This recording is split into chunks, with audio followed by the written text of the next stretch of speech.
A very warm welcome to my learners in the CTET 2024 second topic heredity and environment। तो आज का हमारा topic है heredity and environment।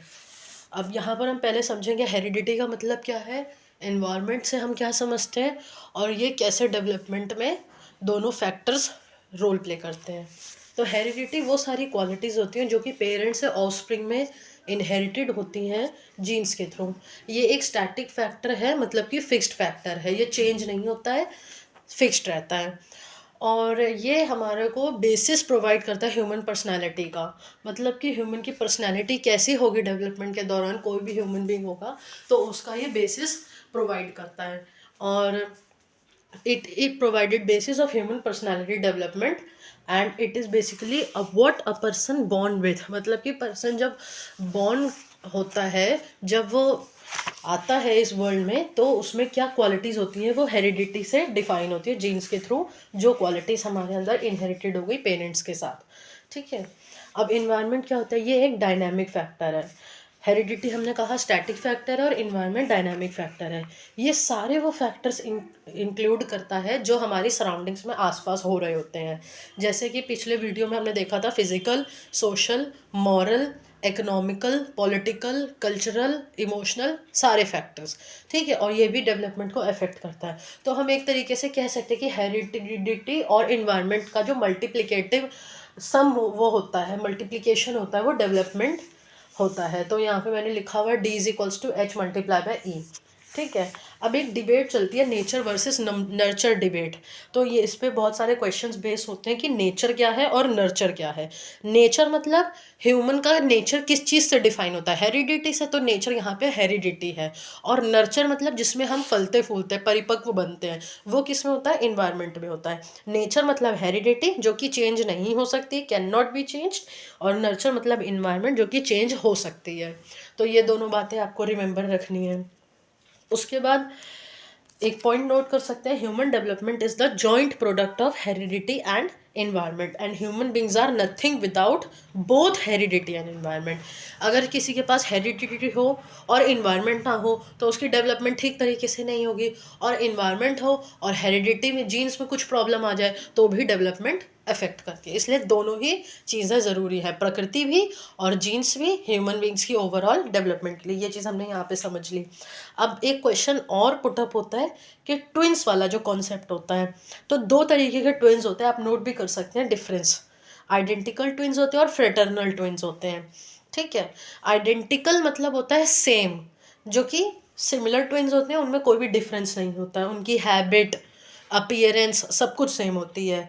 और ये मोनोजाइगोटिक होते हैं, मतलब कि एक ही जाइगोट से बनते हैं। और जो फ्रेटर्नल ट्विंस होते हैं वो नॉन आइडेंटिकल होते हैं, मतलब कि वो जैसे ब्रदर सिस्टर, तो ये डिफरेंट जाइगोट से बनते हैं, ये सेम नहीं हो सकते अपीयरेंस में, इनकी हैबिट्स भी अलग हो सकती हैं।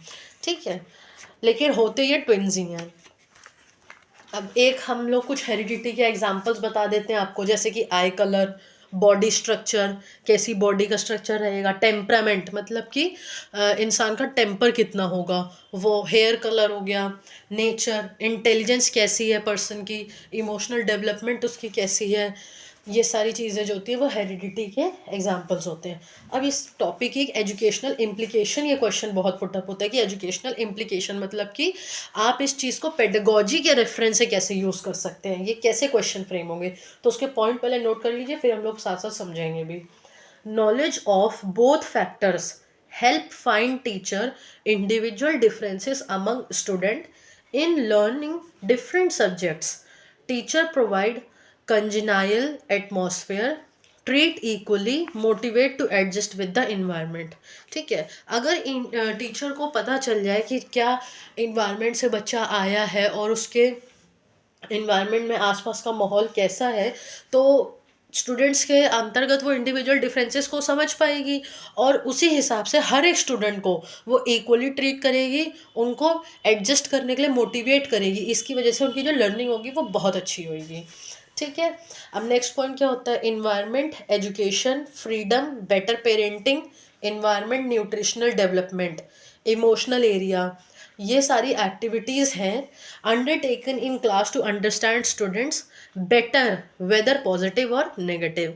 तो हम लोगों ने क्या समझा, बेटर स्टूडेंट्स को अंडरस्टैंड करने के लिए, चाहे वो हम पॉजिटिव वे में उनको इन्वायरमेंट अफेक्ट करिए चाहे नेगेटिव वे में, लेकिन अब उनको हम लोगों और इम्प्रूव करने के लिए हम लोग उनकी इन्वायरमेंट, एजुकेशन, मतलब उनके घर में उनको एजुकेशन की कितनी फ्रीडम है, जैसे कि गर्ल्स को नहीं होती है कहीं कहीं बैकवर्ड एरियाज़ में, एक बेटर पेरेंटिंग भी मिलेगी उनको, इन्वायरमेंट में उनकी न्यूट्रिशनल डेवलपमेंट क्या है, हो सकता है उन्हें घर में न्यूट्रिशन ही प्रॉपर ना मिलता हो जिसकी वजह से उनको क्लास में मन ना लगता हो, तो इस चीज़ का भी देखभाल हम कर सकते हैं। इमोशनल एरिया हम अंडरस्टैंड करने के लिए और एक्टिविटीज़ करवा सकते हैं, इससे उनकी और अच्छी डेवलपमेंट होती है। ठीक है, अब एक टॉपिक और क्वेश्चन पुटअप होता है मेंडल के लॉज।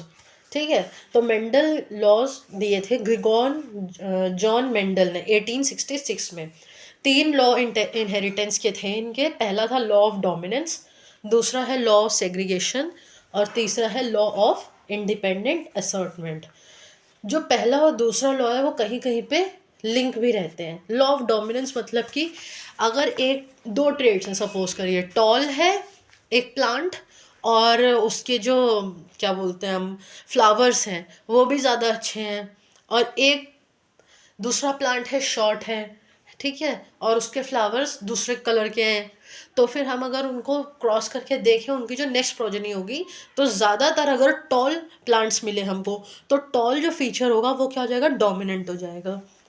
इसी तरीके से इसको आप ऐसे लिख सकते हैं कि if traits of one gene not manifest in one gene, मतलब not mean it to die, it dominate in future.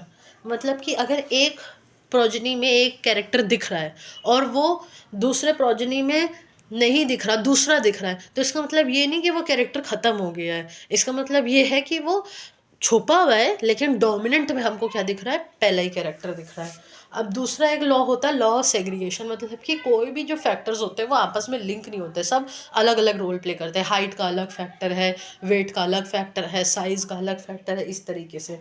अब लॉ ऑफ इंडिपेंडेंट असॉर्टमेंट, ये भी एक मेंडल का आखिरी लॉ है। अब एक और सिग्निफिकेंस क्या होता है हेरिडिटी एंड इन्वायरमेंट का, ये हम यहाँ पे समझेंगे। Heredity is the totality of biologically transmitted factor, and environment is the totality of conditions that serve to stimulate behavior or act to bring about behavioral modifications.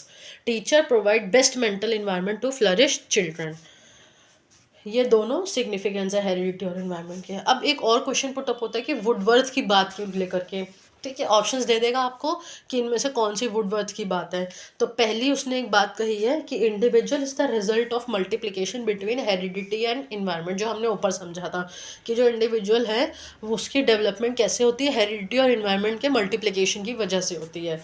And heredity and environment both, ना एक कोई नहीं, both are equally essential in growth and development of a child. तो ये था बहुत short में एक छोटा सा टॉपिक हेरिडिटी एंड इन्वायरमेंट। ये ऐसे डायरेक्ट नहीं आता है लेकिन लिंक करके आपको कहीं ना कहीं ज़रूर मिलेगा। तो इसके लिए हमारे चैनल पर बने रहें, और अगर वीडियो अच्छा लगता है तो उस चैनल को लाइक और सब्सक्राइब करें, आगे शेयर भी करें। Thank you.